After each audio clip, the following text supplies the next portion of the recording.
there has been catastrophic flooding, and I'm not saying catastrophic lightly. This is the driveway here. It's my front door.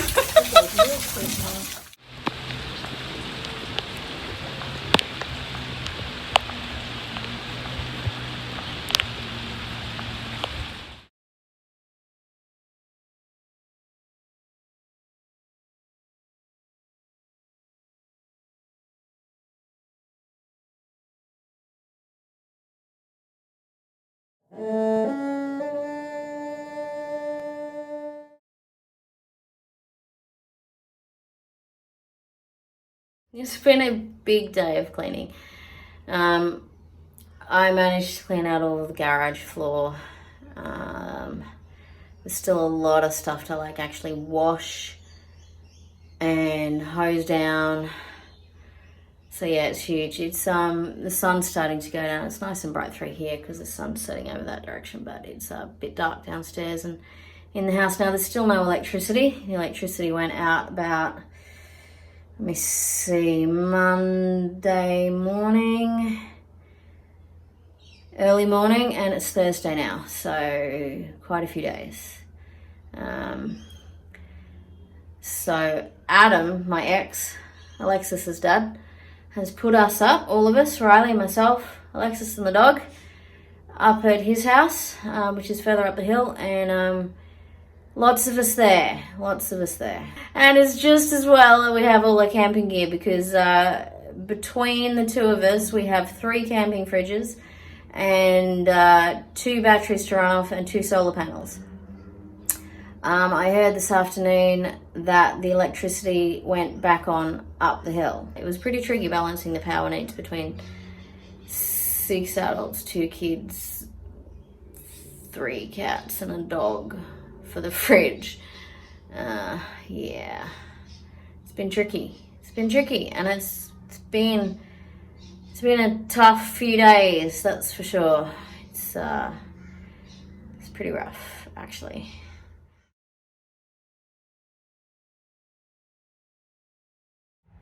Been doing more cleaning today. It's a massive job. Actually, still not cleaning, still taking stuff out and deciding what's gonna be tossed and what needs to be cleaned. Why does he start noise as soon as I'm trying to film? Had to get rid of, show you. Had these shelves behind me, stuff stacked up on them.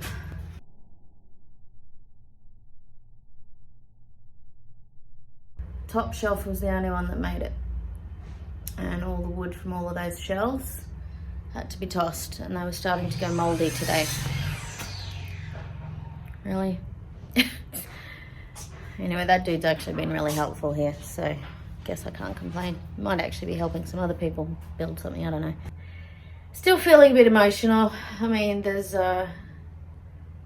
there are people who are far worse off. I still have the top level of my house, the main living area. I still have my beds. I still have, most of the stuff we use every day, but the downstairs was full of, precious memories and stuff. But at least I didn't lose everything, including my car. A lot of people, they put their car where they thought might be a safe spot, or else they just weren't expecting it, and they lost all of their household belongings and their car as well. Seeing how widespread all of this damage is from the flooding, it's full on. So many people who don't even have a home anymore. I mean, I can eventually come back to my home once I've got power again, which might not be back on for another couple of weeks, but so many people just they've got nothing left. Literally the clothes on their back, and that's it. And no car, no clothes, no belongings, and they can't move back into their homes because basically it's a write-off. So yeah, it's pretty full on. It's really full on. It's pretty upsetting. About to bring a load of stuff up the hill to Adam's place. There's one there. There's one in the back. It stinks, really stinks. Gross, contaminated floodwaters. It's so foul.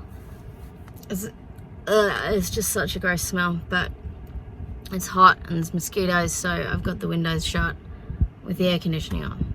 The funny things you don't even think about, like when you hear about major flooding and stuff, your hands just get really, the skin gets really soft and sensitive because you're wearing rubber gloves constantly.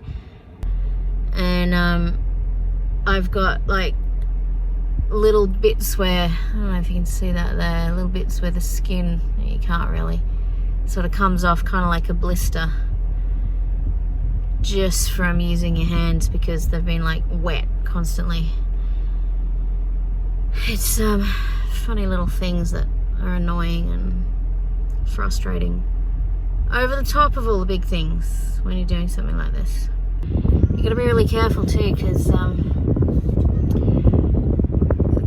if you get a cut or something and you get flood water in it or flood mud or something, there's sewerage in that water and God knows what else, so you can get really sick from it. So you get the slightest little scrape and you got to put antiseptic on it. Like I got a tiny little cut there and it's been feeling a little bit dodgy, so I've been putting betadine on it fairly consistently because yeah, you just can't risk it. You just can't risk it.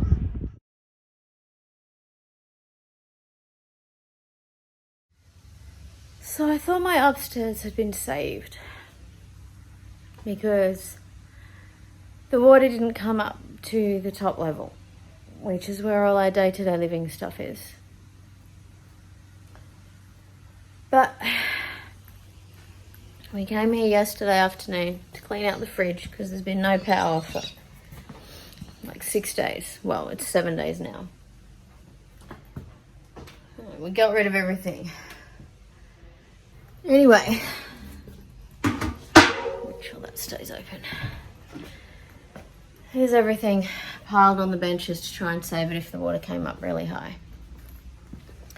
And the water didn't come up really high. It came to about a metre or so below my front balcony. But everything started to go mouldy, so had to get rid of my couch. Had to get rid of the other one of these that was there. This one seems to have escaped, so we've covered it with bicarb. Had to get rid of the stools at the breakfast bar. They were all covered in mould. Had to get rid of Riley and Alexis's desk chairs because they were covered in mould. I had to get rid of like a little footstool thing. A few of the hard pieces of furniture were showing some mould. And so I sprayed them with vinegar and wiped them down to try and at least save some stuff.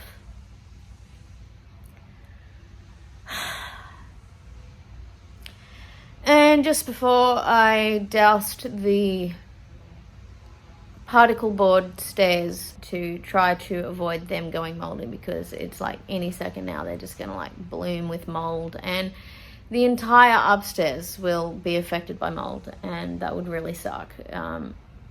At this point I've got some stuff left. Riley's got a loft bed up there and we threw all of our bedding and stuff up there, and so far everything up there seems fine. So when and if we can move back in, at least we've got a place to sleep.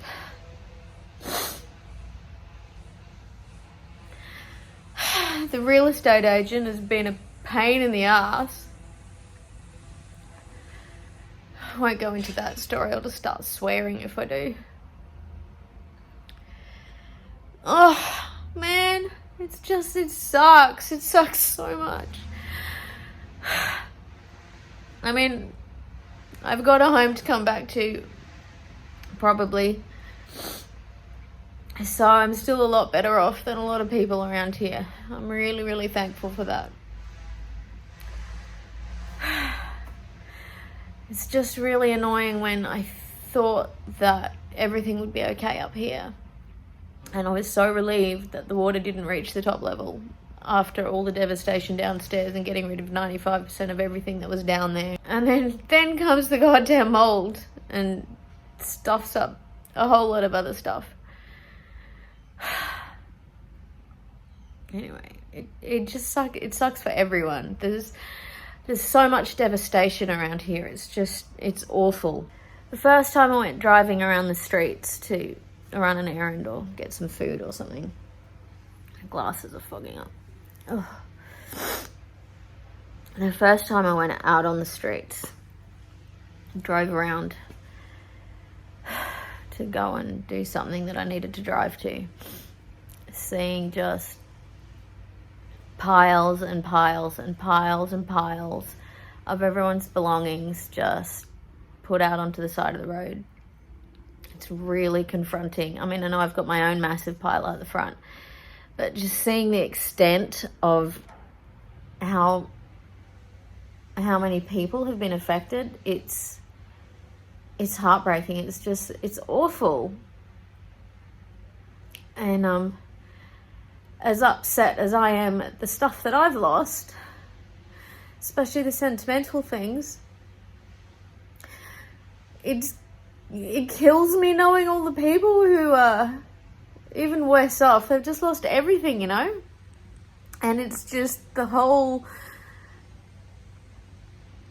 the feeling of knowing how much everyone is suffering is just awful, and you can't do anything to help. I mean, there have been lots of helpers. There's been some amazing helpers. But we're all just helping to pick up the pieces, really. And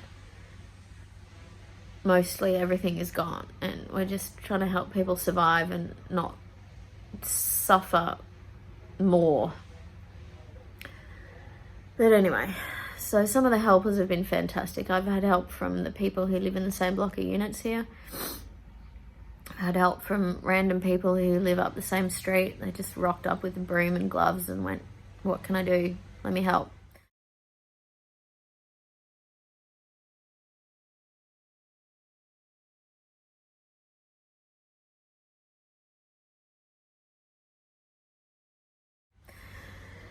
And there've been people who came up our street, and they've been going all around, who came from a town like an hour away, and they went and got food from a restaurant there that wasn't having trouble getting food. And they brought food for people, and they just said, "Do you want something to eat?" And while I was in the middle of working and stuff, and all of the people who were all working up the street and all around the streets, you don't have time to feed yourself, you know. And they've just gone, "Here, have some food." And it's just been awesome. And then after that one, there was a second one that came up.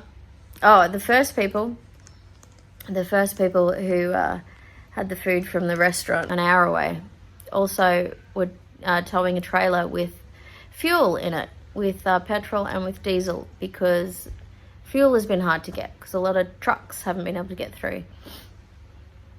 So they were helping top up people's cars, and that was amazing.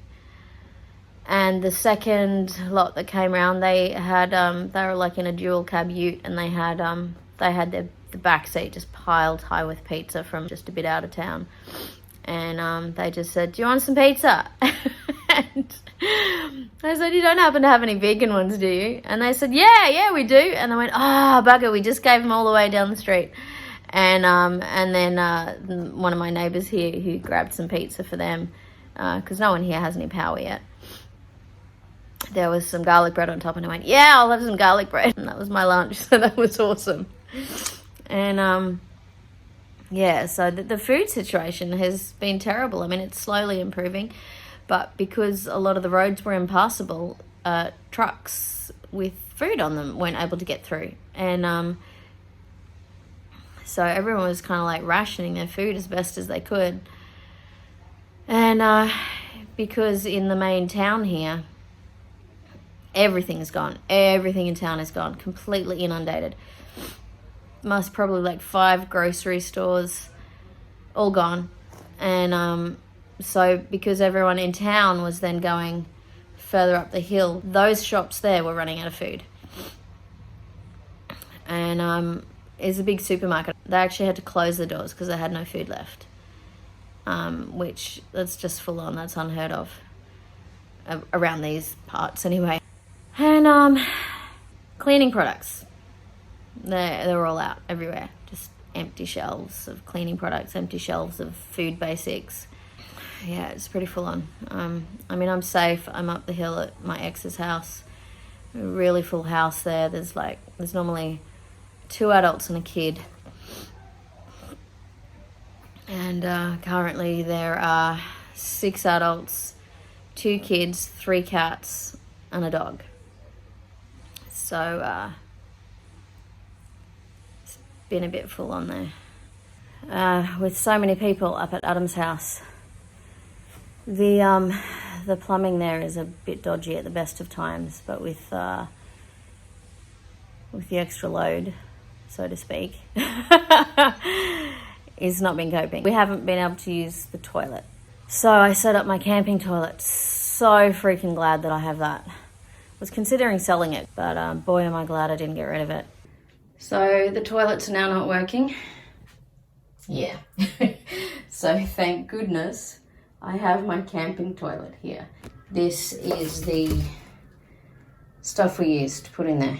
Turns everything into a gel, so it keeps it relatively stable before it can, when it goes in the bin.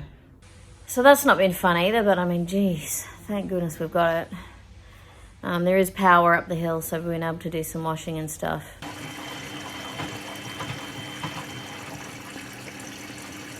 Hello, pets are kissing. But there's been plenty of people coming around the street saying, have you got any washing to do? And they're just taking your washing and then bringing it back all done and dry. It's been amazing. That's been really helpful. Adam's given up his bed for Alexis and I, and he's been sleeping on the couch. One of the little ones that lives there has given up her bedroom. She's in with her mum, and Riley's got her bedroom. So yeah, everyone's been pretty amazing. There have been so many amazing people helping. It's been incredible. It's been heartwarming, but still really hard.